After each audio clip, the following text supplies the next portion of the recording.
uh, Continuing to the last video. So in last video I have told you one thing, that ambient temperature plays very vital role, and what is the rule for this particular ambient temperature and how it affects our fuse rating we will see in this video. So rule of thumb is that for every 20% higher or lower in temperature, that fuse re-rating should be there, and that would be 10 to 15% of your fuse. So however, this is thumb rule, but actual calculation would be done based on these particular charts. Okay, so for each and every particular fuse type, there would be a chart between maximum allowed current and ambient temperature rating. Okay, so I have not written here the what type of fuse it is. Can you tell me what type of fuse it is? Just so there are few information which I am not giving you, as a handy.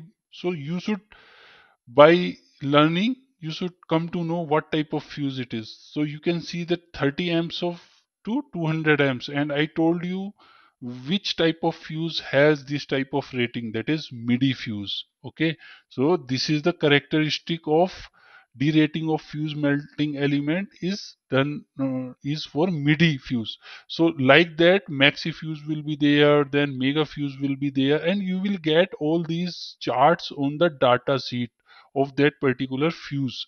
So you can go to little fuse website and you can get these data sheets for those particular fuse rating. I will tell you how to read this.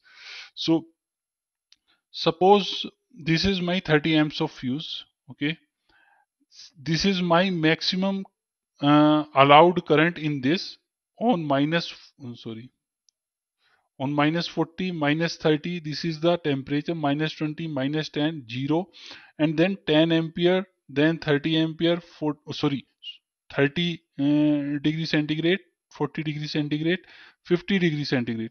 If you see this current, maximum current is, decreasing with the temperature. Okay, so someone if ask you that what is the current behavior, or fuse how fuse is affected on the temperature rise, so what is the effect on the allowed current when the temperature increases, that current allowed in the particular fuse decreases. Okay, so if you see 80 degree, 90 degree, 100 degree centigrade, 200 degree centigrade, and on 170, you have no need to pass through the current. It will that element in the fuse will melt down itself. Okay, so how this current is decreasing, you can see as our temperature is increasing. Okay, so here also you can see. So suppose this is maximum allowed current in that particular fuse. Suppose 30 amps of fuse you are using. So how much current is allowed through that particular fuse? That is 30 amps, 0 degree centigrade, 20 degree centigrade, that is 28. 65 degree centigrade, 24 amps of continuous current can be allowed in this. 85 degree centigrade, only 22 ampere of current is allowed. 100 degree centigrade, only 18 ampere of current is allowed. 125 degree centigrade, only 16 ampere of current is allowed. Okay, so you have to remember these things, that how it affects. So mostly we take this particular thing, 65, sorry, 65 we take generally. Okay, so if suppose there are the different classes, temperature classes. Okay, so you have to see that where your particular fuse is coming, whether it is coming in engine. So there are 6 classes, temperature classes. Okay, so this will also I will explain you in a detail, so how these classes are defined. So give me a moment. There are 6 classes like 85 degree centigrade, then 100, then 125. So there are 6 temperature classes. So class, this is your temperature and this is your class. So 1, 85 degrees centigrade, then 2, it is 100 degrees centigrade, then 3, it is 125 degrees centigrade, then 4th, it is 150 degrees centigrade, 5th, then 175, then 6th one is your 200 degrees centigrade. So these are the temperature classes, and you have to check, if you see here, so which temperature class your component or your device is coming. Based on that, okay, so suppose engine room, engine compartment, so engine compartment, it comes under the, you know,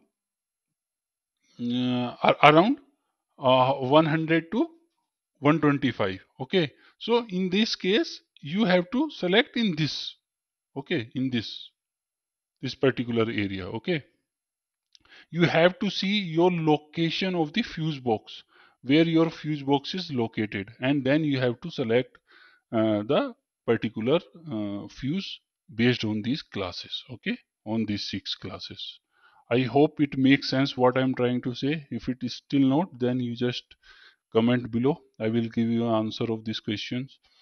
Coming to the next one, that peak current concept. So peak current concept, I told you that few things which need to be remembered. So if it is, there is a peak current, then you have to select the slow blow fuse. Okay, so this is also taken for the MIDI fuses, and this is the time characteristic. So I take one example of 100 amps of current. So 100 amps of current, that is peak current. Okay, 100 amps of peak current for 1 second. You can see here 1 second for 30 amps of fuse is okay. Okay, I hope you got my point. But suppose for suppose for more than 2 seconds, okay. If you go with the one more than 1 second, then it will, cross this particular thing. So 30 amps of fuse is not sufficient for 100 amps of peak current for 1 second. So this is how we read this particular time current characteristic curve for the selecting the fuse. So this is for the mega fuse, this characteristic also. So you can see like this we can make the uh, one particular square or rectangle, sorry, rectangle or square for this, and then you can see how much current is. And this is your typical ratings of, so most of the OEMs and most of the suppliers have these type of tables.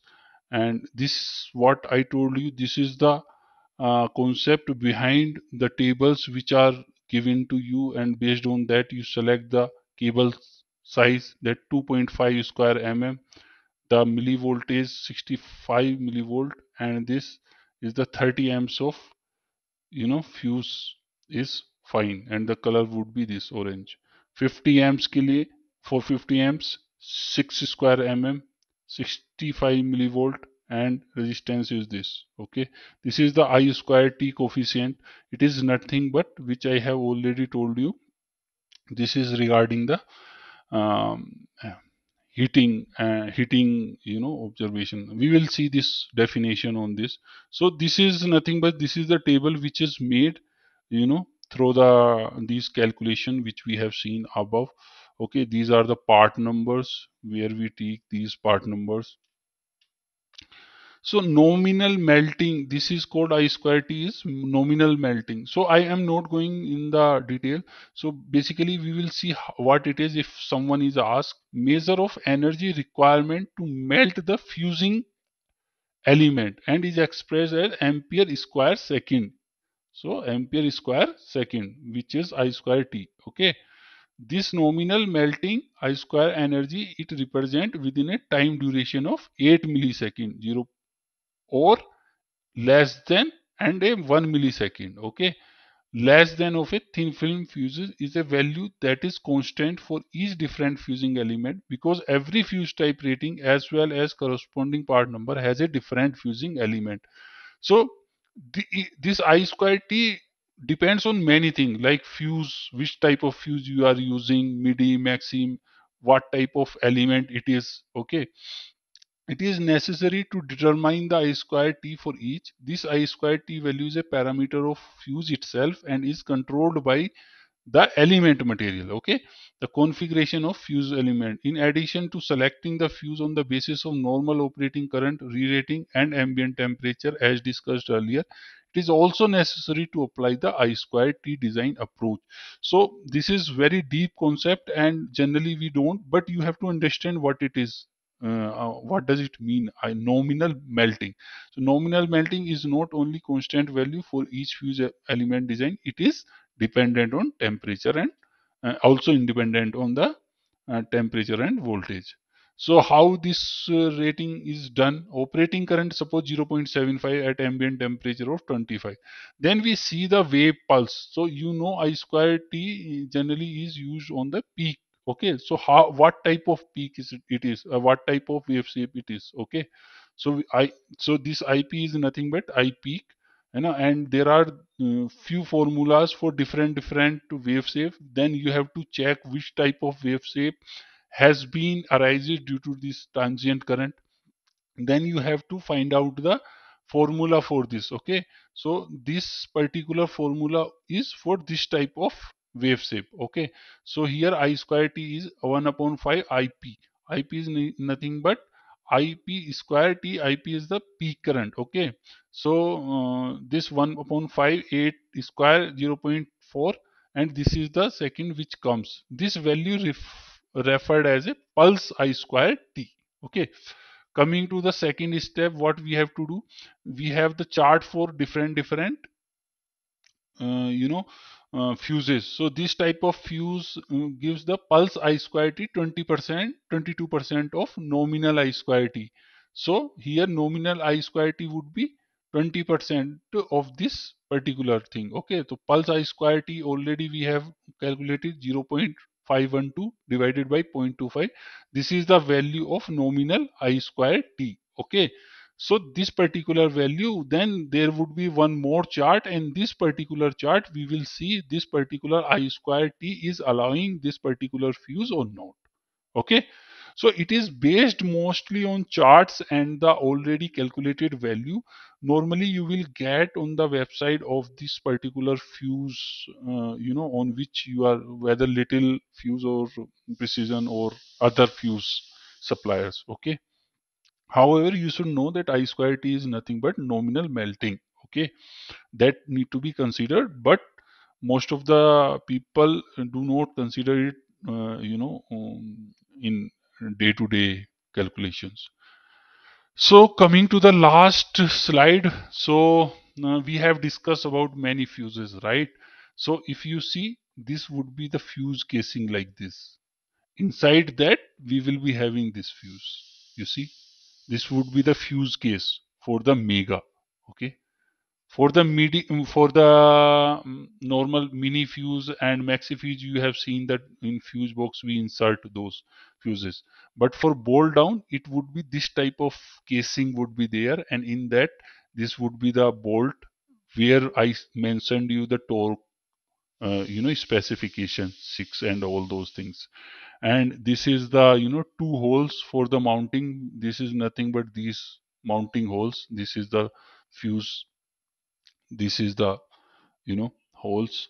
And here they provide the, specification also, okay, how much whole M6 versions, M5 versions. Okay, the current rating also they provide the terminals. Okay, and you see the midi and maxi fuse generally used after the, battery and for the higher current, you can see here. Okay, so We can go in detail that how this fuse box, placed and all those things, but not now.